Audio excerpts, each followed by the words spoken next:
Well, well, well. Ratbird's week has come and gone, and we were once again victorious over Lamar and his ragtag group of losers from Baltimore. What an impressive, great game. The Ravens went from having the best kicker in the world to watching our guy make six to beat them. Here we are, Steelers Nation, first in the league, one game out of the top seed with our own destiny in hand.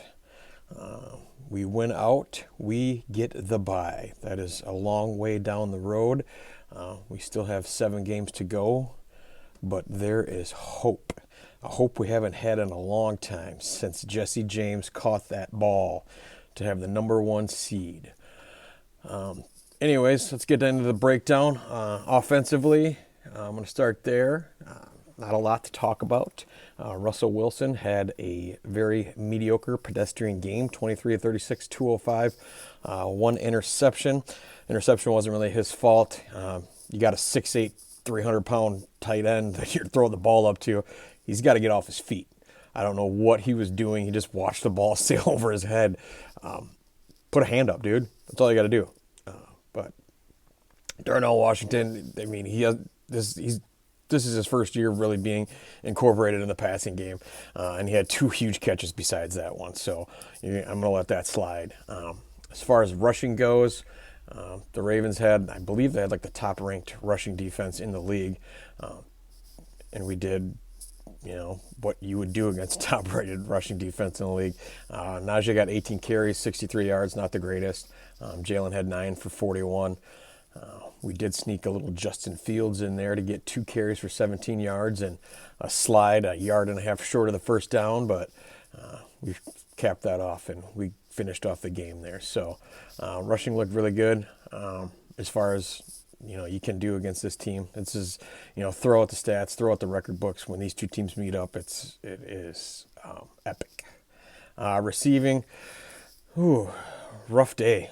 George Pickens had 8 receptions. No other receiver had a reception. Well, it looks like Ben Skoranek, which I don't understand why he got so much play this week. I understand that he was a blocking back, or a blocking wide receiver, but we didn't run the ball that well, and there was no real reason to have him out there. Van Jefferson had a target that he missed, I believe.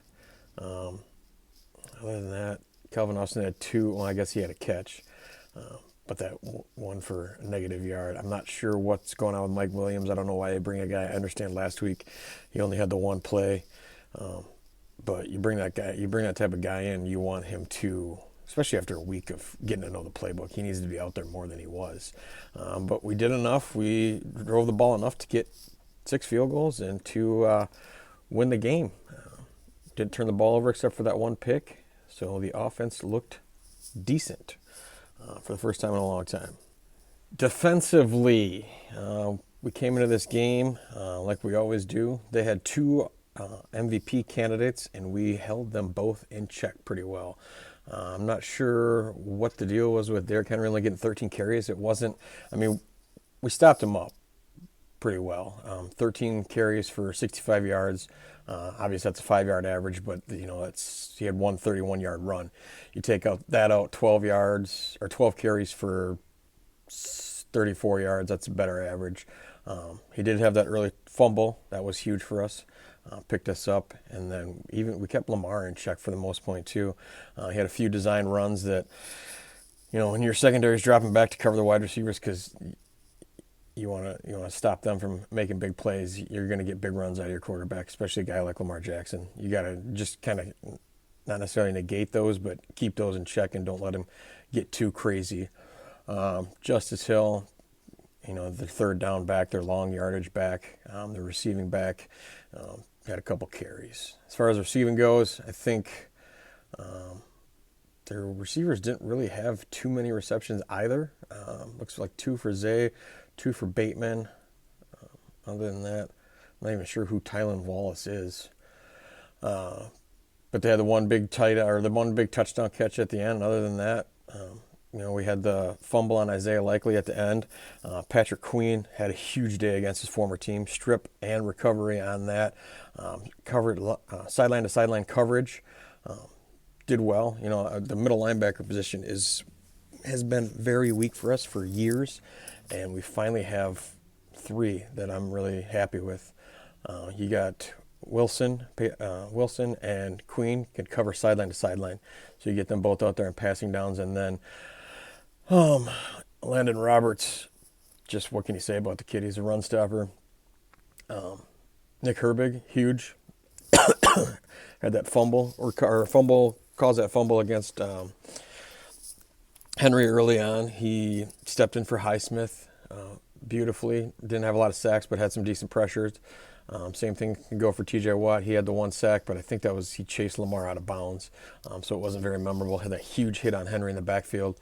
I'm not sure how you can't leave a potential defensive player of the year candidate unblocked like that, but he stepped up and made the play where he had to.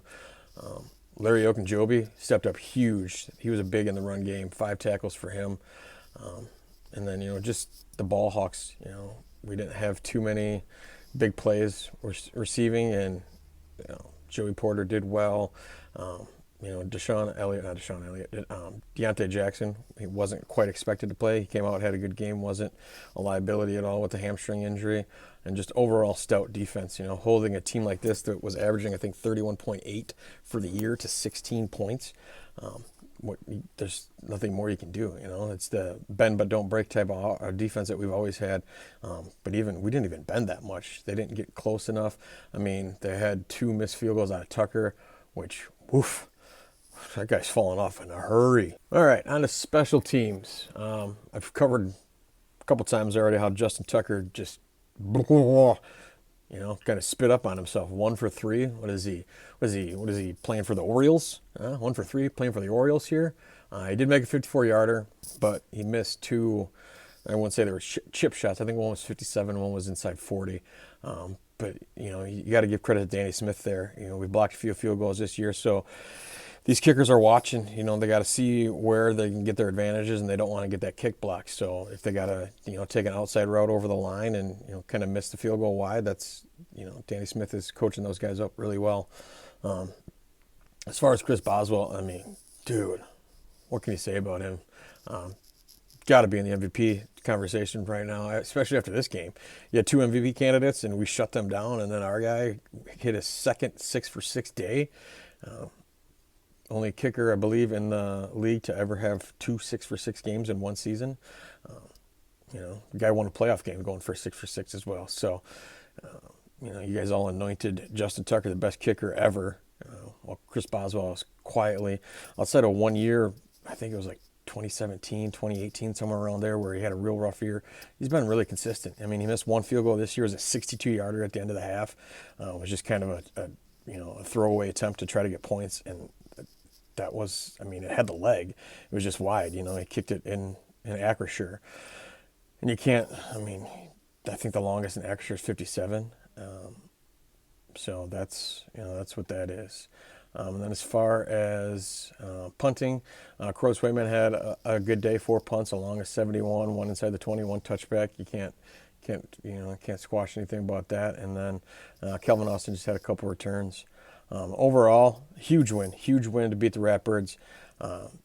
To solidify yourself in first place, to show people that, you guys got fat off weak teams. We beat the Commanders last week in Washington. The Ravens came into our place and we took care of them. So we got a big game on Thursday against the Browns. We'll see where we're at. So we're on to Cleveland.